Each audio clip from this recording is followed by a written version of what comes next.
Election commission पारां पंजाब ऐं KP जे आम चूंडुनि में आरटीएस इस्तेमाल न करण जो फैसलो। इलेक्शन कमीशन मुलाज़िमनि खे आरएमएस बाबति ट्रेनिंग ॾियण ठीक आहे, वॾी महिरबानी नाज़रीन। कराची का आज़म दुरानी आरएमएस ते हिकु ॾींहुं वारी मश्क पिणु कई वेंदी। इलेक्शन कमीशन फैसलो कयो आहे त आज़म दुरानी 2018 जी इलेक्शन में इस्तेमाल थियल आरएमएस ज़रिए करायूं वेंदियूं। ज़रियनि मूजिबि इलेक्शन कमीशन आरएमएस में तरमीम लाइ करोड़ें रुपयनि जो कॉन्ट्रैक्ट बि ॾिनो आहे।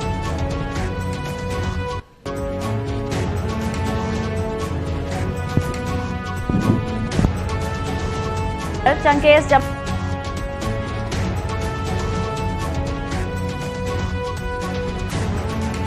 जमाली जी अॻूणे chief secretary Azam Khan KP जे निगरान वॾे वज़ीर तौरु हलफ़ खणी वरितो। गवर्नर गुलाम अली खेसि उहिदे जो हलफ़ खणायो। आज़म खान सूबाई असेंबली जे चूंडुनि ताईं केपी जो निगरान वॾो वज़ीर रहंदो। पंजाब में हुकूमत ऐं अपोजिशन विच में इतफ़ाक़ न थियण सबबि निगरान वॾे वज़ीर जो फ़ैसिलो चीफ इलेक्शन कमीशन कंदो। अहमद नवाज़ सकेरा, नवीद अकरम चीमा, अहमद चीमा ऐं मोहसिन नक़वी जा नाला इलेक्शन कमीशन खे मिली विया। चीफ इलेक्शन कमिश्नर निगरान वॾे वज़ीर जे मुक़रर लाइ इजलास तलब करे वरितो। ॾखण खां जिते बस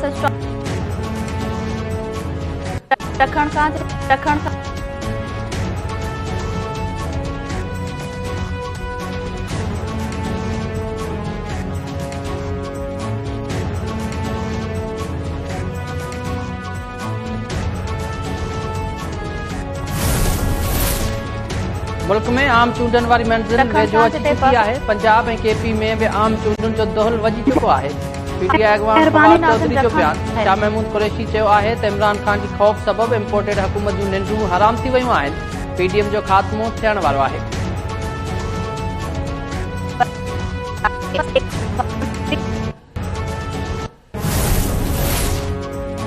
पीटीआई चेयरमैन इमरान खान शौकत खानम जा फंड्स खानगी हाउसिंग प्रोजेक्ट में इस्तेमाल करण जो एतराफ़ करे वरितो। इस्लामाबाद जे मक़ामी अदालत में इमरान खान ख़िलाफ़ 10 अरब रुपयनि जी हर्जाणे वारी केस जी ॿुधणी थी। इमरान खान वीडियो लिंक ज़रिए पेश थियो। इमरान खान चयो त मूंखे यादि नाहे त हाउसिंग प्रोजेक्ट जो नालो छा हो, पर शौकत खानम बोर्ड तरफ़ां मूंखे इन हवाले सां ॿुधायो वियो हो। $3 मिलियन हुआ जेके बोर्ड मेंबर पारां वापसि जमा कराया विया हुआ, जंहिं बाद मामिलो ख़तम थी वियो हो।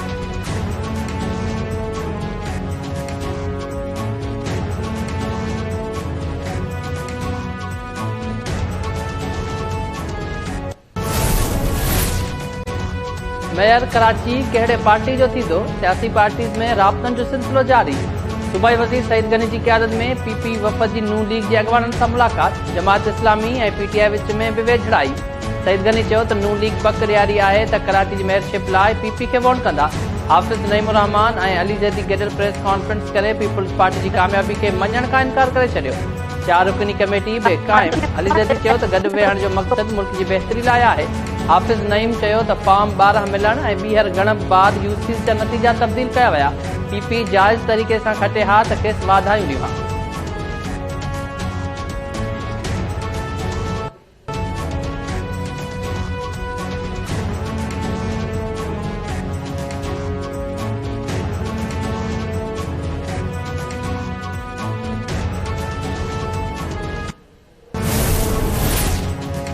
FIA मनी लॉन्ड्रिंग केस में वज़ीर आज़म शहबाज शरीफ के पुट सलेमान शहबाज के बेगुनाह करार ॾेई छॾियो। सलेमान शहबाज ख़िलाफ़ मनी लॉन्ड्रिंग केस की ॿुधणी लाहौर की ख़सूसी अदालत में थी। जांच ऑफिसर अदालत के ॿुधायो त सलेमान शहबाज ख़िलाफ़ मनी लॉन्ड्रिंग ऐं किक बैक्स जूं साबितियूं नाहिनि मिलियूं। सलेमान शहबाज के वकील अमजद परवेज़ FIA के जवाबात सलेमान शहबाज ऐं ताहिर नक़वी की ज़मानत वारी दरख़्वास्तूं वापस वठी छॾियूं।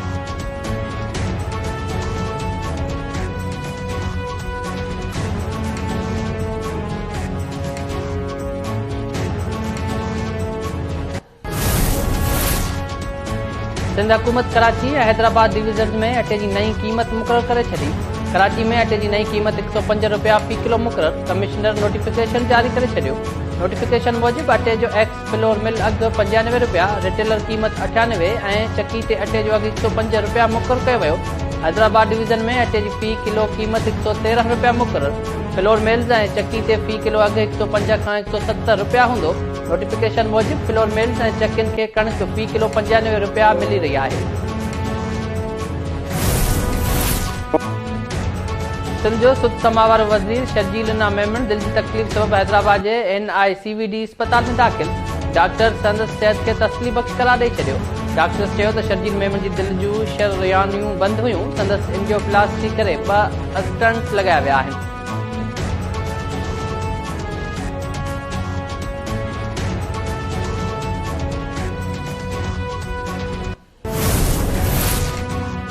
जेकोबाद वासी 3 ॼणा पंजाब जे शहर कसूर में पुरस्कार नमूने फौत, 1 ॼणो बेहोशी वारे हालत में अस्पताल मुंतकिल। शाह गाज़ीपाड़े जे रहवासिन करपाल दास, सनी कुमार ऐं विशाल कुमार जा लाश हिक कमरे में हथ आया। सतेश कुमार के बेहोशी वारे हालत में अस्पताल मुंतकिल कयो वियो। वारसन जो चवणु आहे त 4 ॼणा पंजाब घुमण विया हुआ, कसूर शहर पहुता जिते पुरस्कार नमूने फौत थी विया। 3 नौजवान जे मौत जो कारण ज़हरीली मच्छी खाइण या कमरे में गैस भरजण ॿुधायो पियो वञे।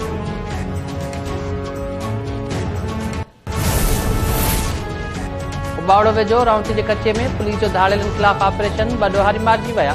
ऑपरेशन दौरान ॾोहारी फैज़ू शहर ऐं अरबाब शहर जी मारिजण जी तस्दीक।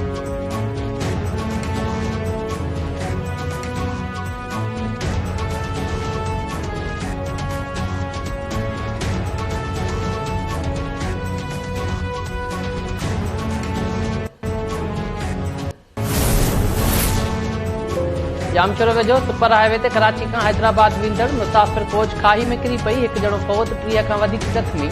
फौत जी मटियारी वासी 36 वरनि जे अरशद तौर सुञाणप। 30 खां वधीक ज़ख़्मियुनि खे लम्स अस्पताल जामशोरो मुंतकिल कयो वियो। ज़ख़्मियुनि में खालिदा, तालिब, हफ़ीज़, नूर फातिमा, मुर्तज़ा, मोहम्मद शाहिद ऐं ॿिया शामिल आहिनि।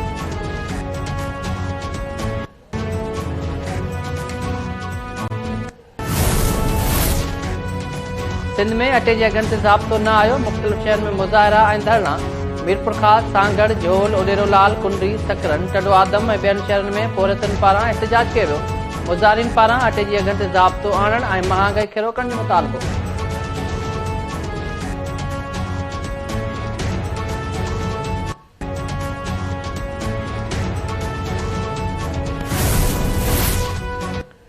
हैदराबाद में कासमाबाद टाउन जे UC 149 वार्ड 3 ते वोटनि जी ॿीहर ॻणप लाइ उम्मीदवार खे घुराइण तां छिकताण।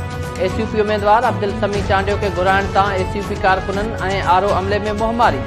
SUP उम्मीदवार जो चवणु आहे त कामयाब थियण बाद फॉर्म 13 जारी कयो वियो, हाणे ॿीहर ॻणप नथी थी सघे।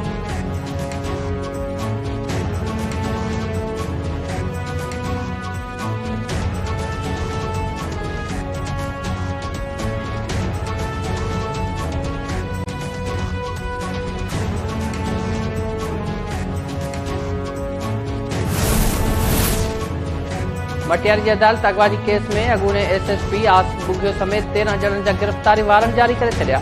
सिविल गैस जे अमलदार गुलाम मोहम्मद अरबाब समेत 4 ॼणनि जी अगवा केस जी ॿुधणी थी। कंज्यूमर प्रोटेक्शन कोर्ट समूरनि जवाबदारनि जा ज़मानत थियण जोगा वारंट जारी कया।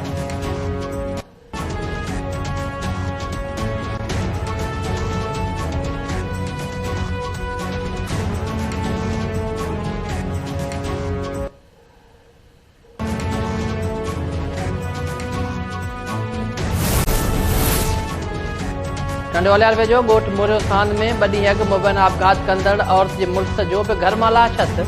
ज़ाल मुड़ुस जा लाश हथ अचण वारे मामले केतिरा ई सवाल उथारे छॾिया। 2 ॾींहं अॻु पारसा बील मुबैना तौरु आपघात कयो। पुलिस जांच में संदसि मुड़ुस खे शामिल कयो त अॼु हुन जो बि घर मां लाश मिलियो। औरत जी पोस्टमार्टम रिपोर्ट जारी न थियण ते बि सवाल उथण लॻा। ज़रीअनि जो चवणु आहे त मुबैना आपघात कंदड़ औरत जो मणको टुटल न आहे ऐं गले में रुगो अॻी हिसे खां निशान आहिनि। औरत जा पेर बि ज़मीन ते लॻल हुआ।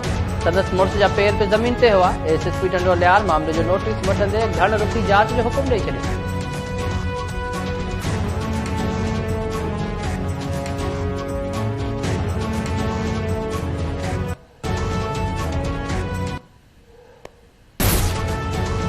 ऐं पाकिस्तानी क्रिकेटर शान मसूद शादी जे बंधन में बंधी वियो। निकाह पेशावर जी हिकु शादी हाल में थियो। रुख़सती अॼु थींदी। वलीमो 27 जनवरी ते कराची में थींदो। निकाह वारी तकरीब जूं तस्वीरूं ऐं वीडियो सोशल मीडिया ते वायरल। शान मसूद जी शादी संदसि पुराणे दोस्त सां थी आहे।